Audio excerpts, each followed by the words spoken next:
Next आपकी जो adjustment आती है वो आपकी आती है पहले इंटरेस्ट ऑन कैपिटल की। हाँ जी, क्या होता है इंटरेस्ट ऑन कैपिटल?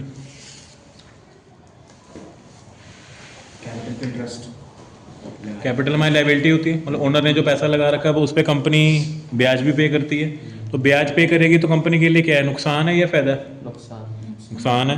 तो इट मीन्स ये नुकसान आपका किससे रिलेटेड है, पीएनएल से। तो वो आएगा आपका कहाँ पे, पीएनएल की डेबिट साइड। जितना भी इंटरेस्ट होगा, शॉर्ट में लिखना हो इसको आईओसी, यहाँ आ जाएगी जो उसकी वैल्यू होगी। ठीक है। दूसरी एडजस्टमेंट, दूसरा इफेक्ट कहाँ आएगा आपका, बैलेंस शीट में। कहाँ पे, लाइबिलिटी। लाइबिलिटी के अंदर जो कैपिटल है, अब कैपिटल वाले को तो फायदा हो रहा है, तो उसके अंदर आपका जो आईओसी की जो वैल्यू होगी वो क्या हो जाएगी, ऐड हो जाएगी। क्लियर यहाँ तक? हाँ जी केशव। उसके बाद दूसरी चीज आपकी आती है, ऐसे ही अगर इंटरेस्ट ऑन कैपिटल होता है तो वैसे ही इंटरेस्ट ऑन ड्राइंग्स भी होता है। ड्राइंग्स के ऊपर भी तो इंटरेस्ट हम चार्ज करते हैं। ड्राइंग्स क्या होता है कि जो पैसा प्रोपराइटर ने निकाला या ओनर ने निकाला किसके लिए, अपने पर्सनल यूज के लिए, उसको हम क्या बोलते हैं, ड्राइंग्स कहते हैं। उस पर जब हम ब्याज चार्ज करेंगे तो वो क्या होगा, इंटरेस्ट ऑन ड्राइंग्स। मतलब कि इंटरेस्ट ऑन ड्राइंग्स हमारे लिए क्या, इनकम है ना।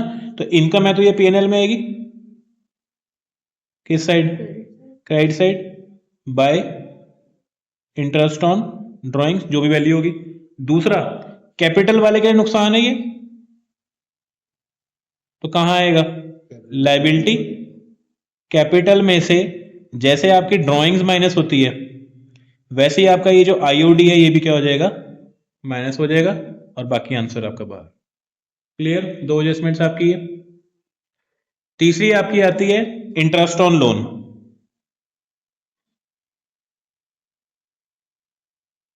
मतलब हमने जो लोन लिया है उस पर हम ब्याज पे कर रहे हैं ना, तो ये भी हमारे लिए खर्चा ही है, आपका एक्सपेंस है आपका ये।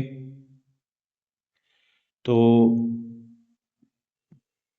ये आपका एक तो पीएनएल में आएगा क्योंकि ये किसका पार्ट है, ऑफिस का पार्ट है। खर्चा है तो डेबिट साइड आएगा, यहाँ आ जाएगा टू इंटरेस्ट ऑन लोन, जितनी वैल्यू होगी उसकी आपकी। और दूसरा बैलेंस शीट में आ जाएगा आपका ये। अब लोन हमारी लाइबिलिटी है या एसेट है, लाइबिलिटी है, हमने पैसा पे करना है, तो ये आ गई लाइबिलिटी। जो भी आपकी लोन की अमाउंट होगी उसमें आपका इंटरेस्ट ऑन लोन क्या हो जाएगा, ऐड हो जाएगा। क्लियर है? ये आपकी हमारी तीन एडजस्टमेंट्स ये थी। इसके बाद आपकी जो नेक्स्ट आती हैं,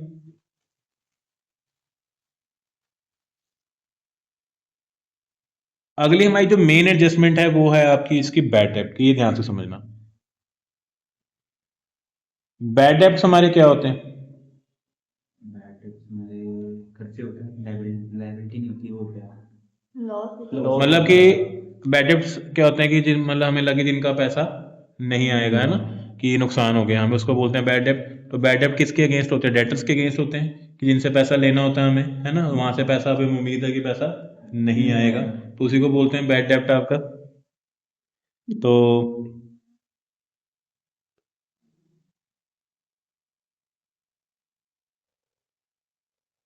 money which is not recoverable, जो पैसा हमें पता है कि वापस नहीं आने वाला, debt is known as bad डेब्ट। ठीक है जी। सिंपल बैड डेब्ट दिया है तो मतलब एडजस्टमेंट में नीचे दिया आपको कि भाई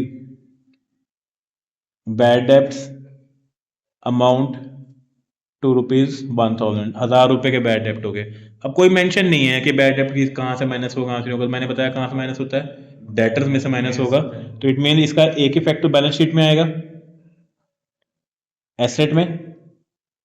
जो आपका डेटर होगा, मान लो सपोज 10,000 था, तो उसमें से क्या हो गया, लेस हो जाएगा। बैड डेब्ट कितने का, 1000 रुपए का, बाकी आपके कितने के बचे डेटर, आपके 9000 के बचे। क्लियर? ये तो हो गया इसका एक इफेक्ट। दूसरा इफेक्ट, अब ये क्योंकि लॉस है, लॉस या एक्सपेंस कहाँ दिखाते हैं हम, ट्रेडिंग में या पीएनएल में? लॉस या जो एक्सपेंसेस होते हैं कहाँ दिखाते हैं हम, पीएनएल में या ट्रेडिंग में?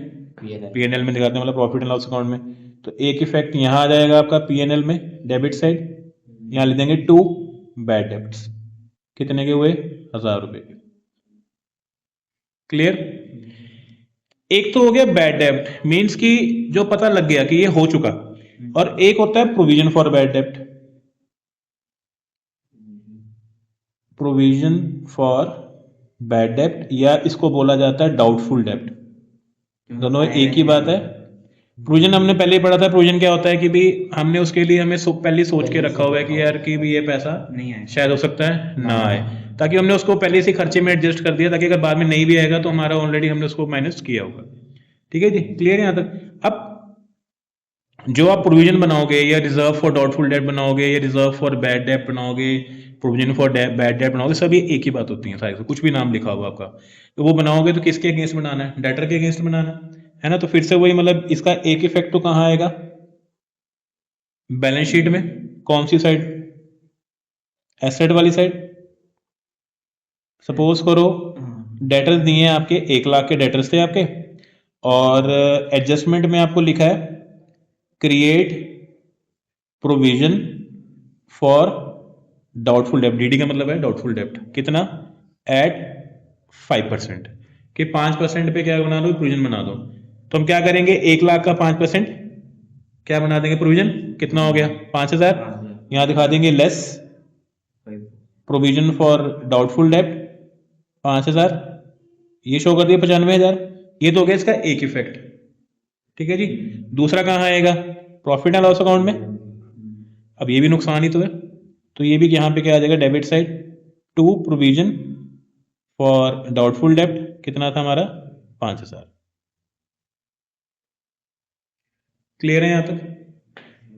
बैड डेप्ट और प्रोविजन फॉर डाउटफुल डेप्ट, कोई डाउट? बैड डेप्ट होता है हमारा जो हो चुका, प्रोविजन क्या है? जो हमने मेंटेन किया कि आगे आने वाले नुकसान के लिए। सर अगर ये हमारा नुकसान है तो एसेट साइड में, एसेट में नहीं आया, एसेट में से लेस हुआ। अगर आप दिखाना चाहो वैसे तो हमारी लाइबिलिटी है, इसको हम लाइबिलिटी साइड भी दिखा सकते हैं, फिर हम यहाँ से माइनस नहीं करेंगे, बट हम क्या करते हैं इसको जो जिस एसेट के अगेंस्ट हुआ है उसमें से उसको हम क्या कर देते हैं? माइनस कर देते हैं। ठीक है, वो एक ही बात है, यहाँ माइनस कर दिया या यहाँ माइनस नहीं किया, आपने उसको लाइबिलिटी में दिखा दिया, प्रोविजन फॉर डाउटफुल डेप्ट। दोनों one in the same thing है, कोई अलग चीज नहीं है आपकी। ये तो हो गया कि हमने एक पढ़ा इसको कि बैड डेप्ट अलग हो गया, प्रोविजन फॉर अगर डाउटफुल डेप्ट की एडजस्टमेंट होगी। क्वेश्चन में ये भी तो हो सकता है कि आपको वो दिखाएं कि भी एक ही क्वेश्चन में बैड डेप्ट भी हो रहा है और प्रोविजन फॉर डाउटफुल डेप्ट भी हो रहा है, तो उसका भी तो क्वेश्चन हो सकता है आपका। तो वो कैसे करेंगे कि अगर ये इकट्ठा आ जाए आपका क्वेश्चन? मोस्टली इसका ज्यादातर इकट्ठा ही आता है कि क्वेश्चन में आपके बैड डेप्ट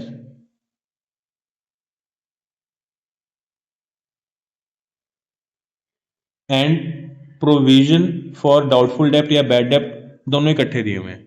ठीक है, अब आपको ऊपर ट्रायल बैलेंस गिवन होता है। ट्रायल बैलेंस के अंदर आपको लिखा हुआ है कि आपके जो डेटर्स हैं वो 1 लाख के हैं। डेटर्स कितने के हैं हमारे? 1 लाख के हैं।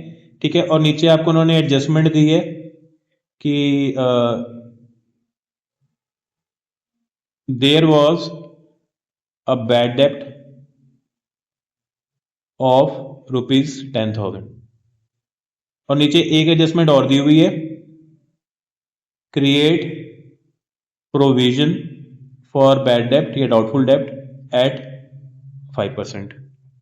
ठीक है, अब ये दोनों चीजें इकट्ठी आ गई, दोनों चीजें डेटर में से होती हैं। अब क्या पहले होगा क्या बाद में होगा, क्वेश्चन तो यही राइज होता है। हमें इतना पता है कि इनकी एडजस्टमेंट दो जगह आती है, एक प्रॉफिट एंड लॉस अकाउंट में और दूसरा बैलेंस शीट में ना। तो दोनों का छोटा सा फॉर्मेट खोल लेते हैं। P&L ये होगी डेबिट साइड, और ये हमारी हो गई एसेट साइड होगी बैलेंस शीट की। अब हमें क्या करना चाहिए कायदे अनुसार? बैड डेप्ट तो मुझे पता है कि हो चुका, तो पहले मुझे वो माइनस करना चाहिए या पहले 5% प्रोविजन लगा दूं? 5%। आप सबसे पहली बात बताओ ना, प्रोविजन का मतलब क्या होता है? कि हमें पता है इतने में से ये पैसा नहीं आएगा, तो जो पैसा आपको पता है कि वो तो ऑलरेडी क्या हो गया? बैड डेप्ट हो चुका ना आपको बैड डेप्ट, पहले उसको लेस करेंगे ना। मुझे पहले पता तो मेरे एक्चुअल डेटर आने कितने हैं। अब 10,000 तो पहले खराब हो गए, तो हम क्या करेंगे यहाँ पे पहले, जब भी अगर क्वेश्चन में ऐसा दिया होगा, मान लो क्वेश्चन में ये एडजस्टमेंट ऊपर तो ये नीचे हो, तो ये भी आपको दिमाग लगाना है कि पहले डेटर में से हमेशा क्या होगा? बैड डेप्ट जो हुए हैं वो माइनस होंगे। यहां होगा माइनस बैड डेप्ट कितने के? 10,000 के। अब एक्चुअल में आपका डेटर कितने बचे? 90 के। अब 90 पे आप क्या लगाओगे? प्रोविजन। ठीक है, कितना? 5%, वो आ गया आई थिंक 4500। ठीक है, ये आपका 85,500, ये हमारे एक्चुअल डेटर बचे। हो गया। अब इन दोनों की एडजस्टमेंट कहां आएगी? P&L में। कैसे? यहां आ जाएगा टू बैड डेप्ट, कितना है? 10,000, प्लस प्रोविजन कितना था 4500, तो टोटल कितना आ गया 14,500। क्लियर है? कितना आ गया 14,500 आपका। ये तो हो गया एक एडजस्टमेंट कि भी दोनों इकट्ठे आ गए।